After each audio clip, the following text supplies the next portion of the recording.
Luto tayo ng ilagang buto-buto guys. Yun ang lulutuin natin ngayon para sa hapunan. So pakuluan muna natin to siya guys. Yan. Habang nagagayag tayo sa mga rekado niya. Sa magulay natin ihalo. Tapos itapon lang natin to mamaya yung unang pakulo nito. So yun na guys, natapon ko na yung unang pakulo nito. Hindi ko na lang pinapakita sa inyo. Ngayon baguhan ko na lang to siya ng tubig. Okay? So yun na guys, baguhan na natin siya ng tubig. Yung ating lulutuin na buto-buto ng baboy. Yan. So isabay na natin dito yung gabi. So ito yung gabi guys, isabay na lang natin ito para masabay siya paglambot dyan sa ating ilaga na buto-buto. Yan. So pakuluan lang natin ito siya. So yun ang ating mga sangkap at gulay guys.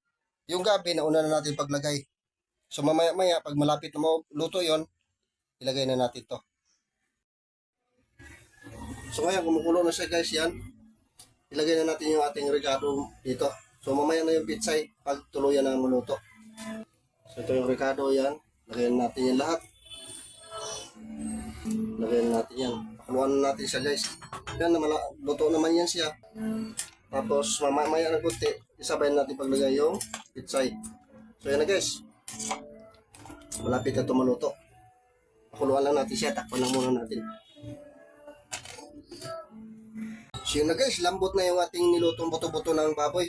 Yan, lambot na yung lamanan. So ngayon, gagawin lang natin dito, ilagay natin yung ating gulay na pitsay. Ito siya.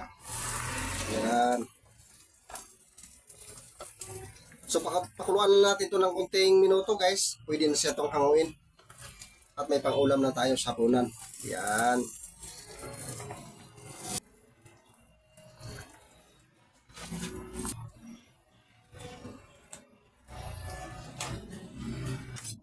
Init na ng sabaw mamaya, pang-ulam natin guys. So tikman na nga natin kung tama na sa timpla. Okay na siya. So pakuluan natin siya ng mga ilang minuto. Pwede na yan.